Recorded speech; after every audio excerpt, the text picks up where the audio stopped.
Bismillahirrahmanirrahim. Assalamualaikum warahmatullahi wabarakatuh. Perkenalkan, saya Hairul dengan NIM 2317300847. Saya dari program studi Pendidikan Jasmani Fakultas Keguruan dan Ilmu Pendidikan Universitas 19 November Kolaka. Baik, di video kali ini saya akan membuat praktik pembelajaran dengan baik, pada kesempatan kali ini saya akan membuat video tugas dari mata kuliah micro teaching,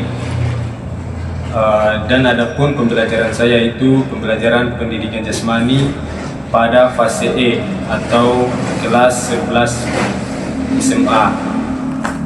Adapun judul materi saya yaitu teori praktek karate. Baik, untuk video pembelajaran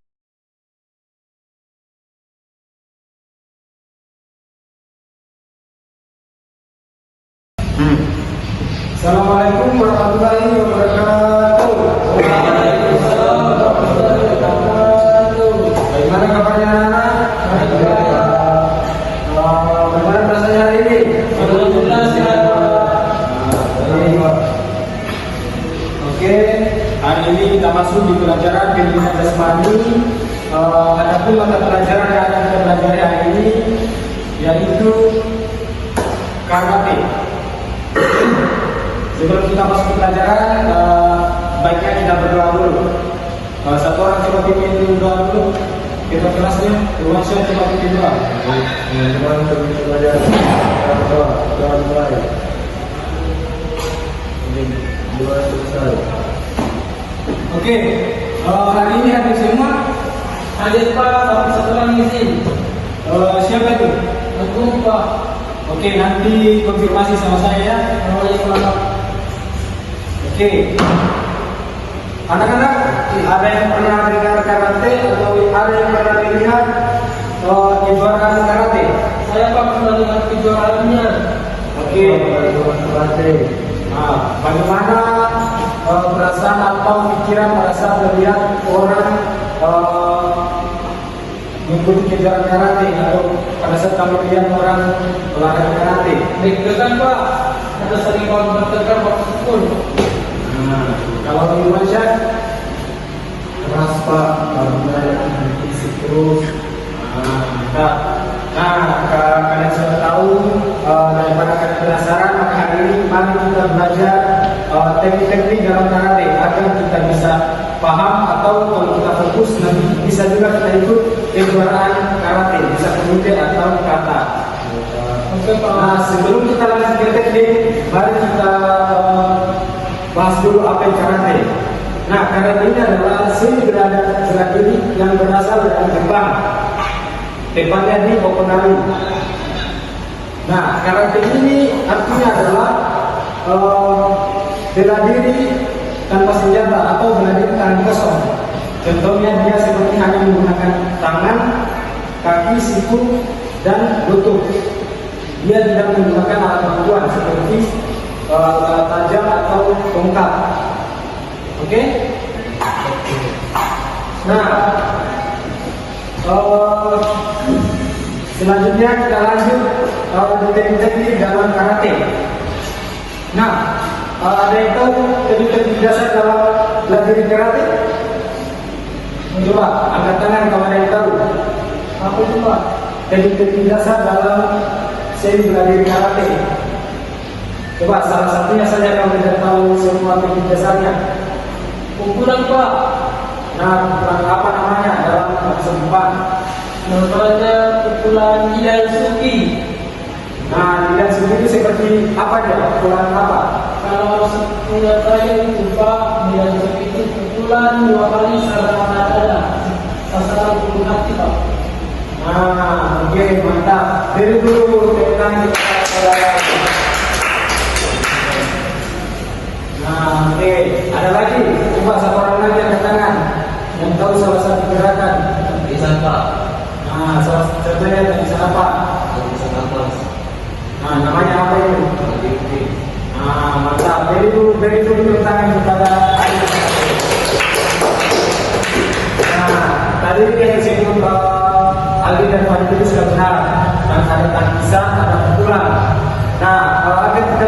paham jelasnya, mari kita belajar teknik dasar dalam karate. Nah, teknik dasar dalam karate yaitu ada 3. Nah, yang pertama yaitu ada pukulan, yang terbagi lagi menjadi beberapa bagian. Yang kedua ada tangkisan, yang terbagi lagi menjadi beberapa, dan yang ketiga ada tendangan, dan terbagi lagi menjadi beberapa bagian. Nah, mari kita bahas dan pelajari agar adik-adik ini bisa paham. Adik-adik mungkin pada saat pembelajaran atau proses belajar mengajar fokusnya ke Pak Guru dulu, jangan bermain HP. Oke, fokusnya ke Pak Guru dulu. Nah, baik, Bapak akan jelaskan pukulan dalam karate. Yang pertama yaitu pukulan Chudansuki atau pukulan sejajar dada. Dia pukulan lurus yang menginjak dada atau melewati lawan atau musuh. Nah, Bapak contohkan ya, pukulan Chudansuki. Yang pertama kita siap dulu perhatikan. Nah, dia adalah pukulan lurus sejajar dada lawan atau dada musuh. Nah, selanjutnya ada Chudansuki atau pukulan atas. Dia mengincar kepala musuh atau kepala lawan. Chudansuki. Oke, dia pukulannya ke atas, tidak lurus, mengincar kepala lawan. Nah, selanjutnya itu adalah ada pukulan Nidansuki, seperti yang dikatakan adik kita tadi, Alvin. Atau Nidansuki itu dia pukulan lurus secara beruntun 2 kali. Bapak contohkan ya, perhatikan baik-baik dari depan sana. Langkah lalu pukul lagi, atau bisa juga di tempat. Oke, bisa dipahami? Nah, selanjutnya ada pukulan sambung suki, pukulan beruntun secara 3 kali, tapi 1 kali pukulan atas. Nah, Bapak contohkannya, coba perhatikan. Pukulan sambung suki dia pertama memukul lurus. Nah, setelah lurus di atas, habis itu ke bawah lagi. Oke, lurus, atas, lurus. Nah, itu sambung suki. Nah, sebelum kita lanjut di teknik tangkisan, mungkin ada yang ditanyakan di teknik pukulan atau ada yang belum dipahami. Coba. Apa yang membedakan antara pukulan Nidansuki dan Chudansuki, Pak? Nidan itu dia adalah pukulan 2 kali beruntun. Dia harus 2 kali. Oke? Sedangkan Chudansuki pukulan sekali, pukulan lurus sekali. Nah, Bapak contohkan. Ini Chudansuki pukulan sekali. Nah, Nidansuki pukulan lurus 2 kali. Nah, oke, pahami untuk teknik dasar pukulan dalam karate. Nah, kita lanjut di tangkisan. Di tangkisan ini terbagi lagi menjadi beberapa bagian. Ada tangkisan namanya ujuke. Tangkisan untuk mengeluarkan pukulan lawan, serangan lawan. Ada juga uke untuk mengeluarkan menangkis serangan lawan atau pukulan lawan. Oke, Bapak contohkan ya. Nah, ujuke dulu. Ujuke dia serangan lawan kita buang keluar. Ada uke serangan lawan kita buang ke dalam. Oke, sepahami. Selanjutnya ada tangkisan ABUK. Nah, Bapak contohkan ya. Dia tangkisan atas. Oke, bisa dipahami?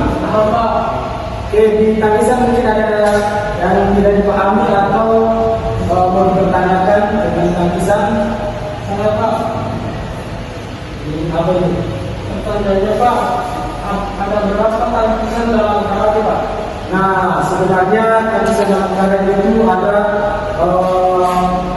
banyak, tapi yang teknik dasarnya itu ada 5. Nah, yang Bapak sebutkan tadi baru. Nah, tetapi juga itu dapat dinilai ketika kita melama-lamakan untuk melakukan gerakan Bapak contohkan ya, misalnya Bapak setelah melakukan sotoke, selanjutnya gerakannya itu menendang, tapi Bapak tahan 2 menit lama-lamakan. Nah itu bisa dinilai buruk. Biasanya bisa dikurangi poin karena dinilai tidak mengetahui kata atau tidak menghafal kata. Nah, oke, ada lagi, Ferdi. Istilah mengidentifikasi kata. Nah, oke, sudah paham semua ya.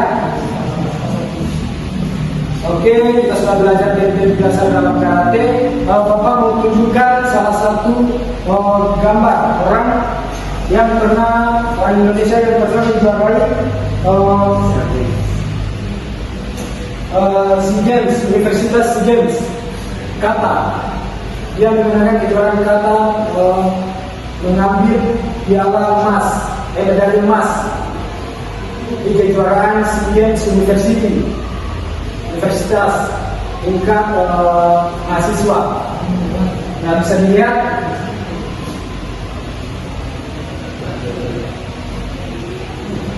oke? Namanya itu Izat Zaki. Apakah kalian juga mau seperti dia? Nanti bisa berhasil. Nanti bisa mengikuti latihan bersama Bapak ya, karena Bapak ini atlet karate.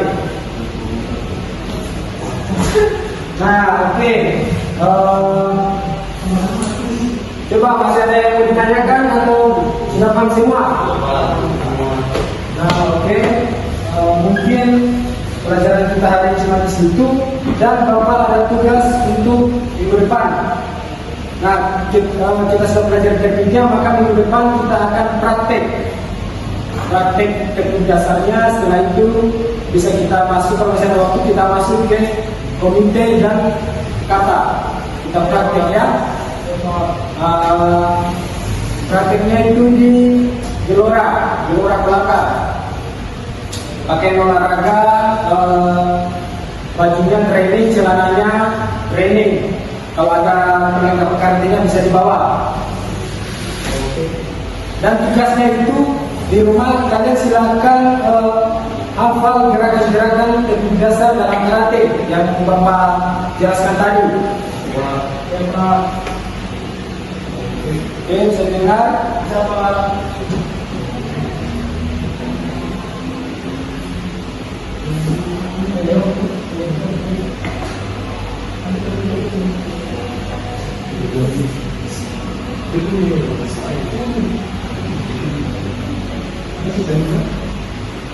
Nah, pelajaran hari ini mungkin cuma sampai di sini saja.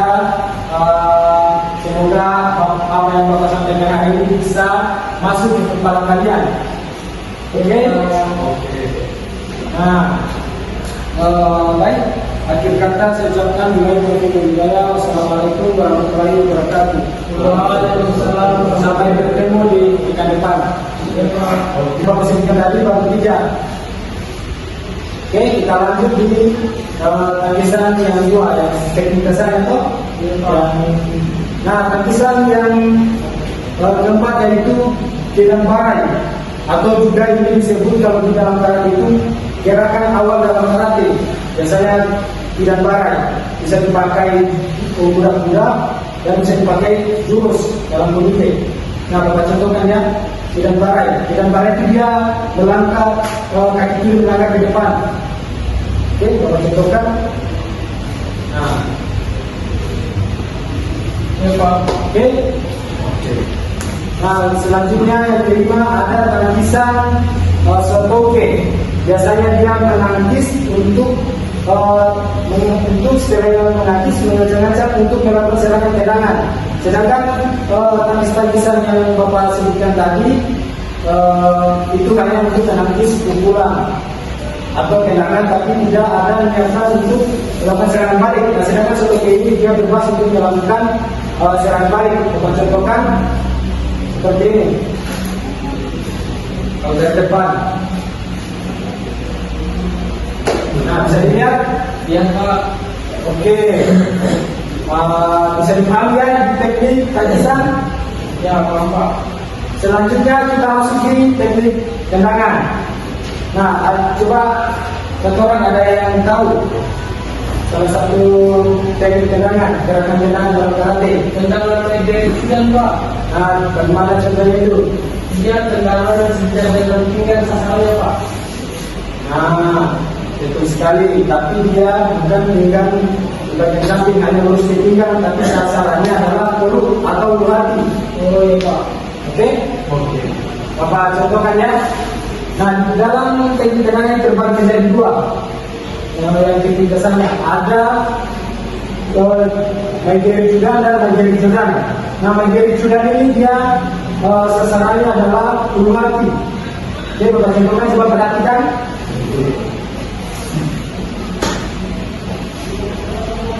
Nah, sedangkan Jodan Suki ini dia mengarah sasarannya kepala, seperti tadi ketulan Jodan Suki. Nah, ini Maigeri Jodan sasarannya kepala, dia lebih tinggi. Oke?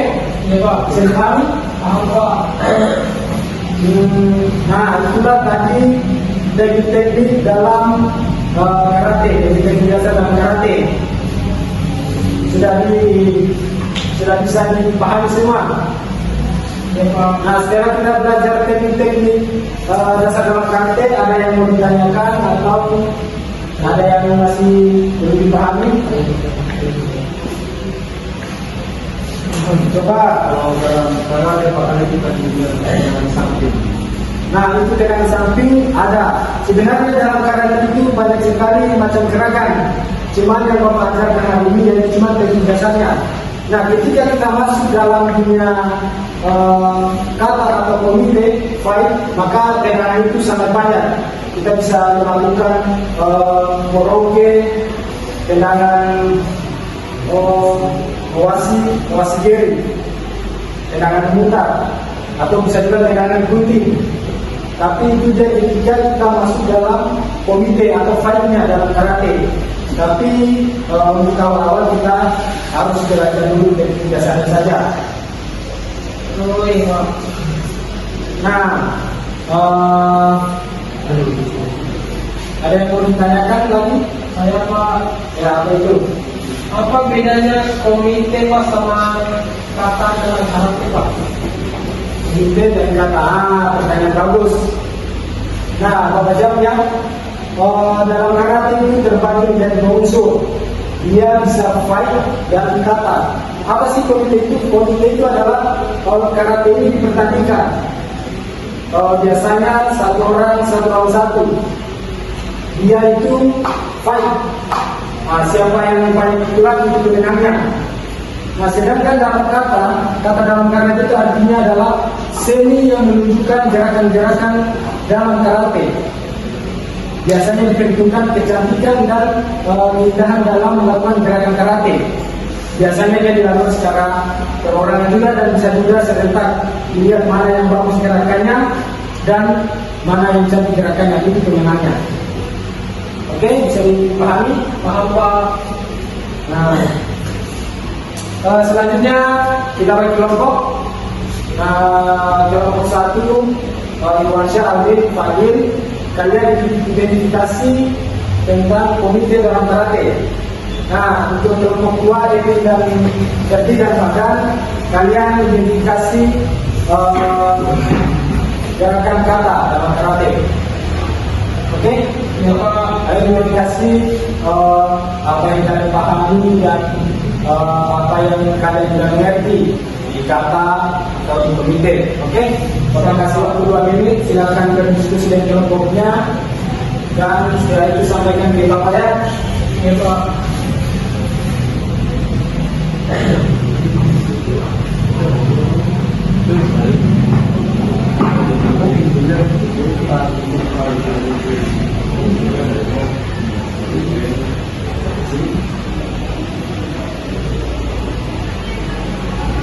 Nah, silakan identifikasi Silakan. ya apa yang kalian pahami di komite atau apa yang kalian pahami di kata. Sudah Pak. Oke, kelompok satu apa? Setelah identifikasi. Setelah kita identifikasi bersama teman-teman lagi Pak, ini munculnya sesuatu yang kita tidak pahami Pak. apa itu kenal komite. Ini memang area-area dalam komite itu Pak, pada saat balik apa saja Pak, ada bagian apa saja? Oke, area terlarang dalam komite. Pada saat kita melakukan fight dalam karate, area terlarang yang pertama yaitu area kemaluan. Nah ini sebenarnya area kemaluan ini bukan hanya di dalam bela diri karate, namun di dalam semua bela diri yang dipertandingkan itu dilarang. Area kemaluan ya, itu sangat dilarang. Bukan hanya di karate, di semua sini bela diri seperti silat, taekwondo itu dilarang. Dan yang kedua yaitu ada leher, dilarang keras memukul leher ataupun menekan leher, karena itu bisa membuat menyedihkan pernapasan kita atau bisa membuat nyawa musuh kita layak. Oke? Bisa dipahami? Apa Dengan kelompok satu masih ada setelah mengidentifikasi terbuka? Nah, oke, dalam kelompok dua setelah mengidentifikasi kata, apa yang dipahami dengan kata atau apa yang diilustrasikan dengan kata. Ya, silakan. Seperti dalam menjalankan dalam pelanggaran juga ada batasan waktu. Nah, di dalam kata, dalam kita yang pada saat kita melakukan gerakan itu tidak ada batasan waktu. Nah, tetapi juga itu dapat dinilai ketika kita melama-lamakan untuk melakukan gerakan. Bapak contohkan ya, misalnya Bapak setelah melakukan sotoke, selanjutnya gerakannya itu menendang, tapi Bapak tahan 2 menit lama-lamakan. Nah, itu bisa dinilai buruk. Biasanya bisa dikurangi poin karena dinilai tidak mengetahui kata atau tidak menghafal kata. Nah, oke, ada lagi, Ferdi. Istilah mengidentifikasi kata. Nah, oke, sudah paham semua ya? Oke, kita sudah belajar teknik dasar dalam karate. Bapak mau tunjukkan salah satu gambar orang yang pernah, orang Indonesia yang pernah menjuarai